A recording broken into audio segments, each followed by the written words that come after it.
हार का कारण मुझे नहीं लगता कि आपको नहीं पता होगा। हार का कारण पूरे बिहार को पता है और ये चुनावी चीज़ है। मुझे मुझे लगता है कि मैं एज़ ए कलाकार ही सही हूँ और हम लोगों के लिए पॉलिटिक्स सही है नहीं। रीज़न ये कि यहाँ सच बोलने पे प्रॉब्लम है।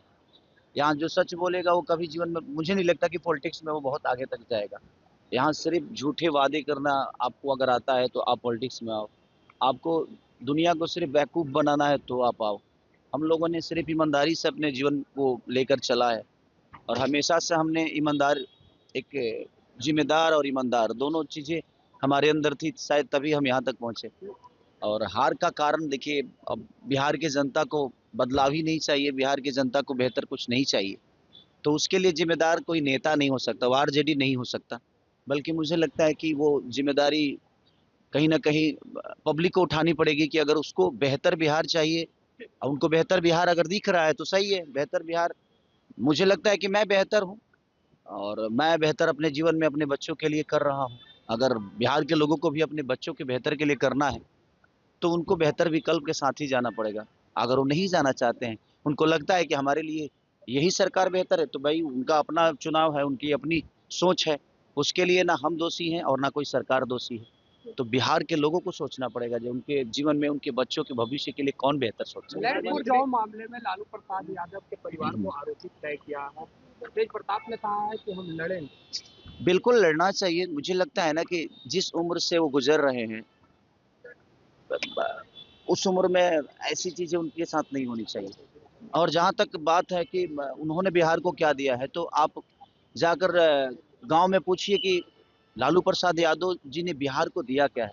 जो अधिकार हमें बोलने के लिए, खटिया पे बैठने के लिए, हमें अपनी आवाज़ बुलंद करके कुछ कहने के लिए जो उन्होंने दिया है आवाज़, जो छोटे वर्ग के लोग थे उनको जो आवाज़ उन्होंने दी है, मुझे नहीं लगता कि अगर वैसा नेता हमारे बीच में नहीं होता तो शायद हम आज भी किसी न किसी दबाव में जी रहे होते। पर खेसारी जी जो आरोप लगे हैं तो क्या उसे आप बेबुनियाद मान रहे हैं? सच पूछिए ना तो आरोप लगाना ना, अगर आपके पास पावर है ना भैया, तो आप कभी भी किसी पे आरोप लगा सकते हो। कितना आदमी चीज़ों को हर चीज़ वैध भी अवैध हो जाता है जब आपके पास सरकार नहीं होती है, तो आपकी चीज़ है। मुख्यमंत्री नीतीश कुमार जी को लेकर के भारत रत्न देने की मांग उठी है। बिल्कुल, बिल्कुल। बिल्कुल मिलना चाहिए भाई, अगर उनके पार्टी ने उठाया है, पब्लिक ने नहीं उठाया है, तो उनकी अपनी पार्टी है, वो तो उठाएँगे ही कि उनको ये सम्मान मिले, वो सम्मान। और भगवान करे मैं भी चाहता हूँ कि भाई हमारे अपने जो हैं नीतीश चाचा हम सबके गार्जियन हैं।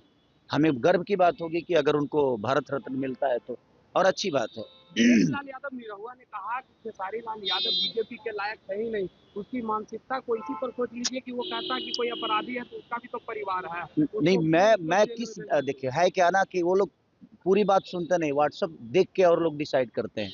मैं बीजेपी के लायक हूँ नहीं कि हूँ, ये वो डिसाइड नहीं कर सकते और उनको पता भी नहीं होगा कि कितने ऑफर खेसारी लाल यादव को बीजेपी से आया होगा, और उनसे पूछ के, क्योंकि वो पार्टी के ऐसा तो नहीं कि वो अध्यक्ष हैं, उनसे पूछ के तो कुछ होता नहीं है, बट कहीं ना कहीं अरे नहीं भाई यार, नहीं नहीं, मैं कोई ज्वाइन करना नहीं चाहता यार। मैं क्या बोला कि सच बोलने वाले कभी भी सफल नहीं हो सकते नेता नगरी में।